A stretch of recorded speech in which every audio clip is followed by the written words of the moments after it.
New York City, winter 2002. The wind had teeth that January, sharp and relentless, tearing through alleyways and open avenues with equal indifference, carrying the echo of sirens and distant footsteps over the slush-covered sidewalks of Lower Manhattan. The city, still aching from the trauma of the year before, carried in its bones a fatigue that no news cycle could erase. Steam rose from subway grates like exhausted sighs, and the skyline, once proud and unshakable, now seemed to lean slightly inward, as though mourning quietly with every breath of snow-dusted air. Tucked between a rundown tenement building and a shuttered corner deli was a city-run public shelter, one of many across the boroughs, where the forgotten and displaced gathered not to be healed, but simply not to freeze. Inside, the fluorescent lights buzzed overhead with a sterile hum, casting a pale blue tint over rows of metal cots and piles of donated blankets that did little to chase the cold from the walls. The air was thick with damp clothing, unspoken stories, and the slow erosion of hope. Among the dozens of men packed into the space that night, one figure drew no special attention. A hunched, aging man with a heavy coat pulled tight around his frame, his hands folded in his lap, his eyes fixed on a spot somewhere far beyond the cinder-block wall in front of him. They called him Mr. Roman, though no one knew if that was his first or last name. He spoke rarely, moved even less, and seemed to occupy his bed like someone who didn't expect to stay long, or perhaps had stayed too long already. Emily Thompson, 25, idealistic and chronically overworked, was a junior reporter for a small non-profit news outlet focused on social issues in post-industrial America. That night, she was covering a human interest piece on homelessness in the city's shelters, a project meant to illustrate how, even in a nation built on liberty and opportunity, the safety net had holes wide enough for veterans, laborers, and entire families to slip through. She carried a notebook and a second-hand camera, not expecting more than a few harrowing quotes and a handful of tired faces to photograph. But then she saw it. While interviewing another resident, Emily caught the faintest glint of metal from the pocket of Mr. Roman's coat, a tiny flash of brass or bronze, barely visible, pinned with a rusted safety clip to the inner lining, like a secret barely willing to be found. Curious, she knelt beside him and asked gently, "Excuse me, may I ask what that is?"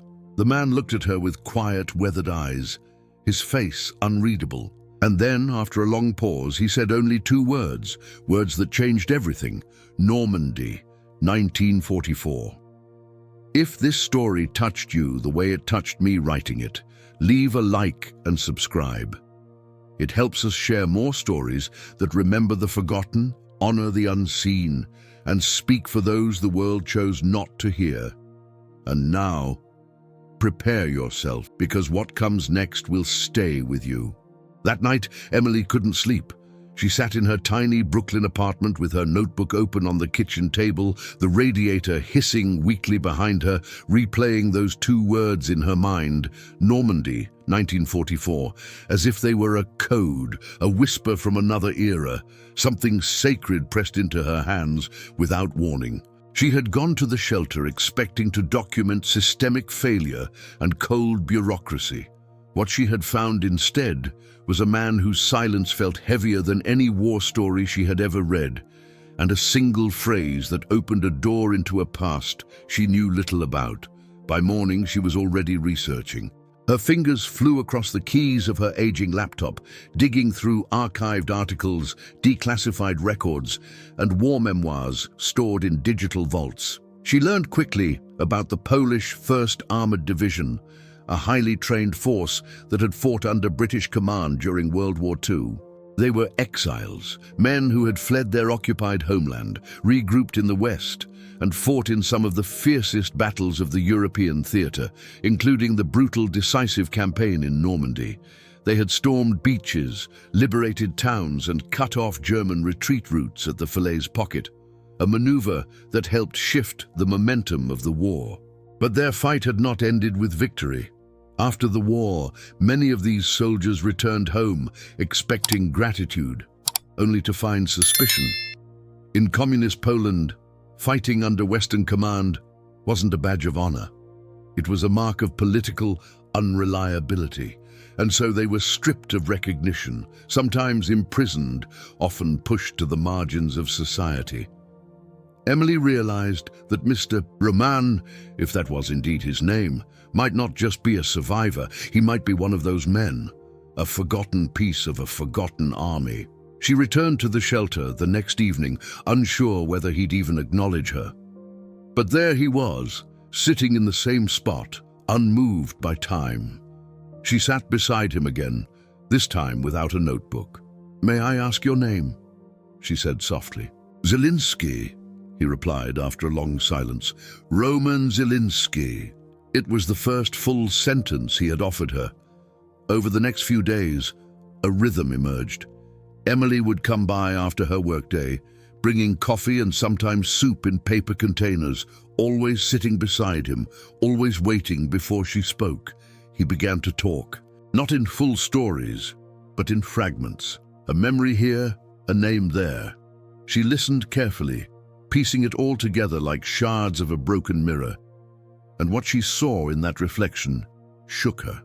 Roman Zielinski had been a tank mechanic in the 1st Polish Armored Division.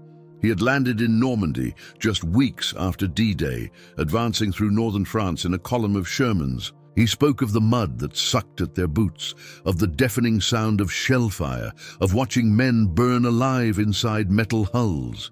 He described a boy from Krakow who sang old folk songs to calm his nerves, and a lieutenant who once gave him half a chocolate bar because he hadn't eaten in days.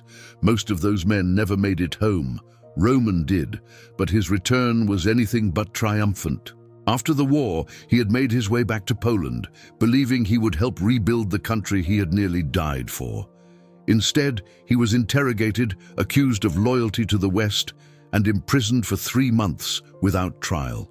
When released, he found himself blacklisted from any meaningful work. No state pension, no acknowledgement of his service, no memorials, just silence. His friends vanished. Some emigrated, some disappeared, some died in the hollow years that followed. Roman left Poland in 1956 during a brief political thaw, boarding a ship to America with nothing but a suitcase and a war medal he dared not wear.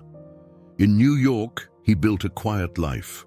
He worked in factories, swept floors in warehouses, and later drove delivery trucks across the boroughs. He married briefly, a woman from Greenpoint whose name he did not speak, and had 2 sons, one of whom he lost touch with completely after a bitter divorce. He never told them about the war, never showed the medal.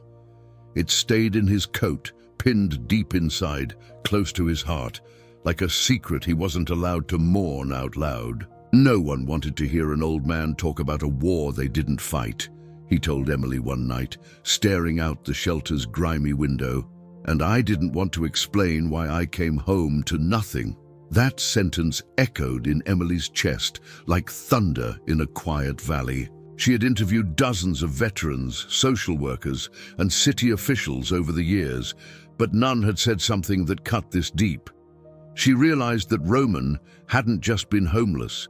He had been silenced, disowned not only by his homeland, but by history itself. And now, finally, someone had asked. Roman Zielinski's story, once opened, unfolded slowly, like an old photo album left too long in a dusty attic, its pages sticking together, its images faded, but never lost. Emily came every day now, not as a reporter chasing a headline, but as someone who understood that some stories were not meant to be rushed, that some truths only revealed themselves when met with patience, respect, and the rare gift of being truly listened to.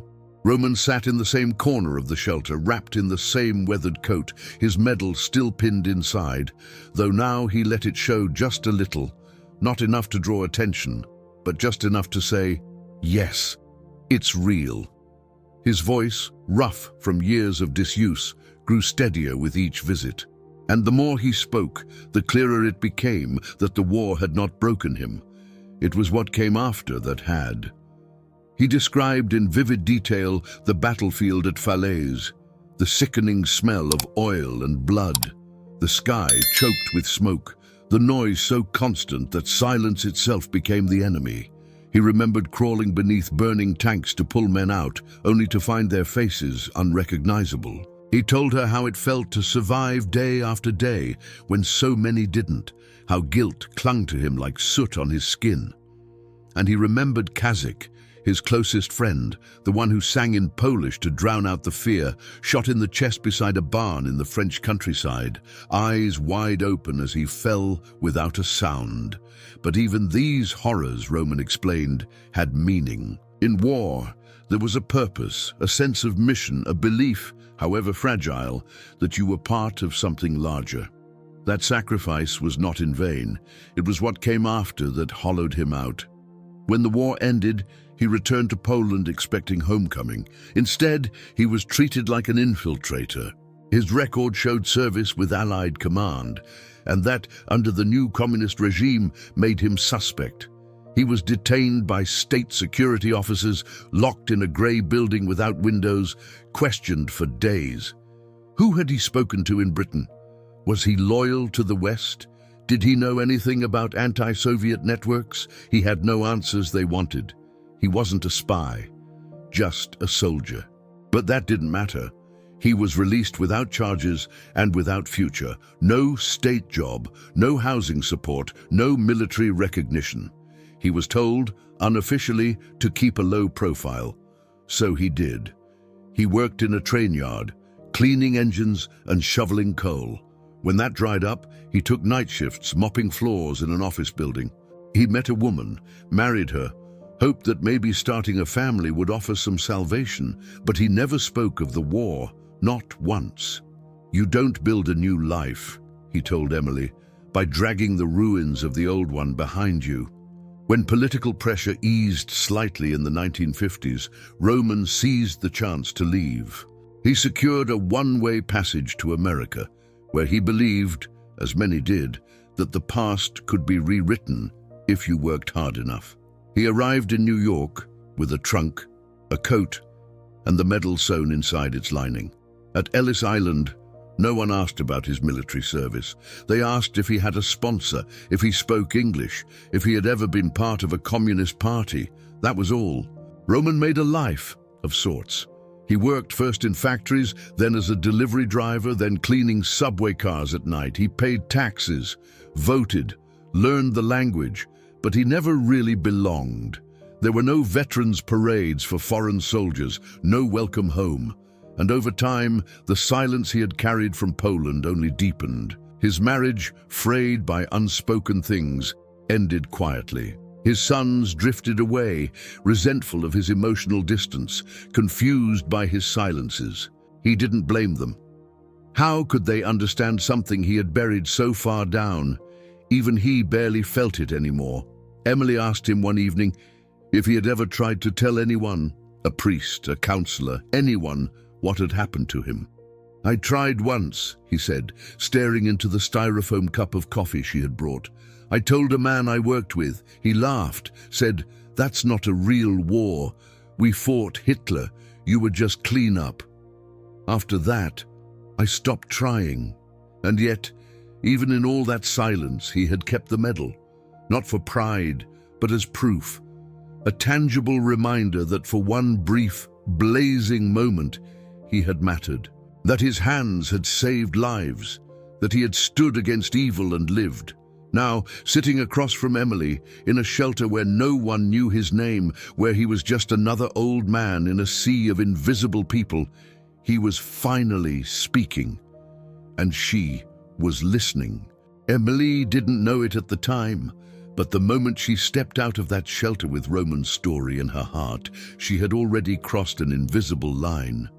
No longer a reporter collecting quotes, she had become a witness to something sacred, something the world had long tried to forget. She went home that night with pages of notes and a trembling hand, unsure whether she could do his story justice, unsure whether the world would care, but determined with every fiber of her being to try. She didn't write a standard human interest piece. Instead, she crafted something deeper, a portrait, a reckoning, a quiet elegy for a man who had given everything and received so little in return.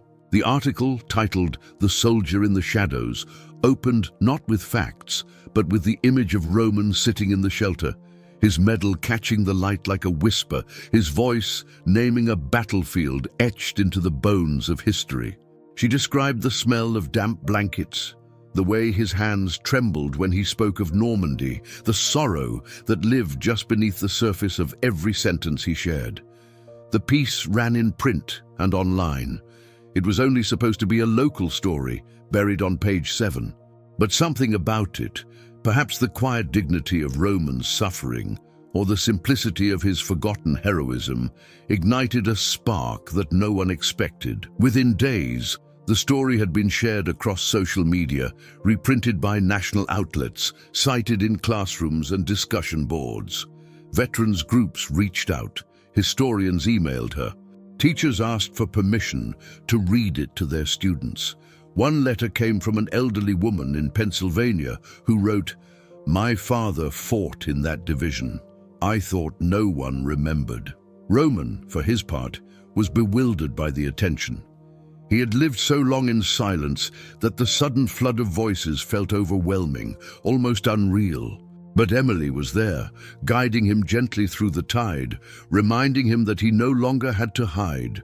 For the first time in decades, people were calling him by his full name. Not old man, not sir, but Mr. Zielinski. For the first time in his life, strangers thanked him. The city responded too. A small public school in Queens invited Roman to speak to their 8th grade history class. At first he refused. "What could I tell them?" he asked. "They won't understand." But Emily encouraged him, and so, with slow, measured steps, he entered a classroom filled with kids who had only ever seen war in video games or movies. He sat down, he looked them in the eyes, and he began. "When I was your age, I fixed bicycles. By 21, I was fixing tanks in France." They listened, with wide eyes and open hearts. Other invitations followed: more schools, a local library, a Polish-American community center in Greenpoint. Each time, Roman spoke a little more, stood a little taller.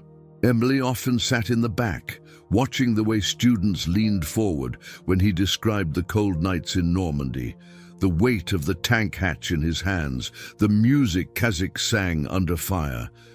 After every event, someone, a parent, a teacher, a fellow veteran, would approach him and say, "Thank you for your service." He always nodded, always smiled, but never quite believed it. Then one afternoon in Union Square Park, something happened that neither of them expected. The city council, moved by the story and urged by local advocates, organized a small public recognition ceremony. It wasn't elaborate. No parade, no national anthem, no marching band, but it was sincere. A temporary stage was built, a podium, folding chairs filled with strangers who had read his story and come to honor him.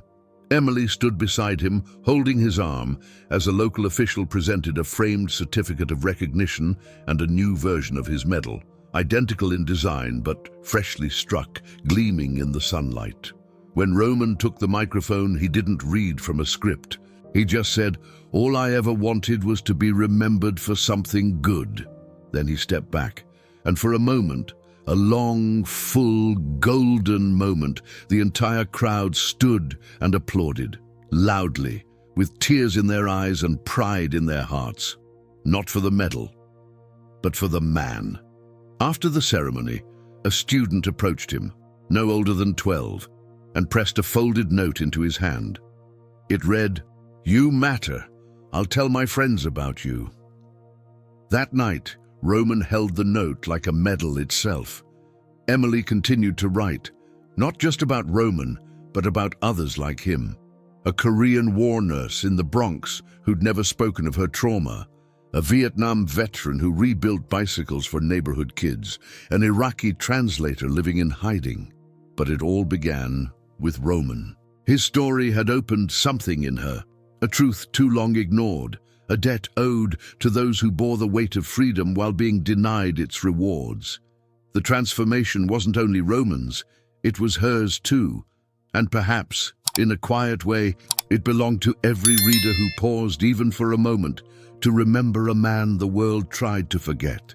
It happened quietly, as most healing does, not with a grand gesture, but with a letter, a name, and the sudden awareness that the past, no matter how deeply buried, has a way of reaching across decades to find its place in the present. 1 week after Roman's story aired on a major national broadcast, Emily received a message through her newsroom's website. The subject line was simple: "I think he's my father." The sender was Michael Zielinski, 52, a librarian in upstate New York. His message was careful, almost apologetic. He had read Emily's article and seen Roman's photograph. Something about the tilt of the head, the quiet eyes, the way the man held himself. It was hauntingly familiar. "He left when I was 8, Michael wrote. "I never knew what happened to him. I always thought he just didn't care." Emily forwarded the message to Roman, who stared at it for a long time without speaking. When he finally looked up, his voice was hoarse. "I didn't think I'd ever get the chance to explain." A meeting was arranged, not at a public event or in front of cameras, but in a quiet diner near the Hudson River, halfway between where Roman now lived and where Michael worked. Emily went with him, more as moral support than reporter, and watched from a respectful distance as the two men sat across from one another, unsure of where to begin. There were no dramatic speeches, no apologies wrapped in tidy bows. Just coffee, nervous laughter, long pauses, and eventually a conversation. Michael asked questions he'd waited his whole life to ask.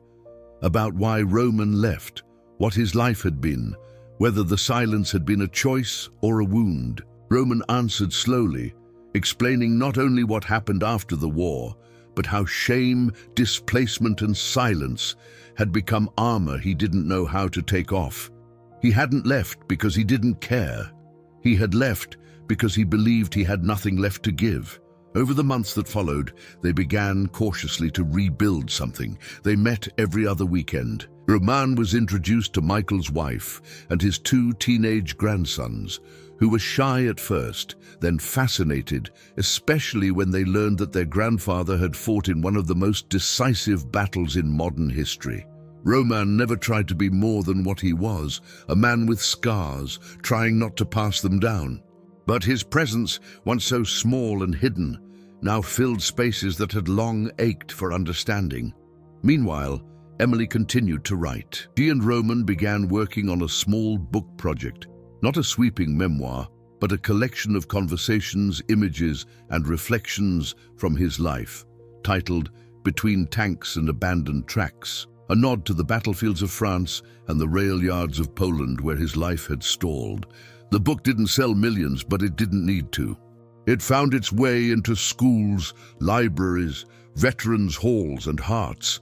In every place it landed, someone remembered, the shelter where Roman had once slept, the place where he was just another name on a list, added a brass plaque to its entryway a year later. It read, "Here once slept a soldier, not by choice but by abandonment." A group of high school students from the Bronx held a small ceremony. A young girl sang the national anthem. A boy read from Roman's book. Roman stood quietly nearby, eyes misted, medal pinned to his coat, no longer hidden, no longer alone.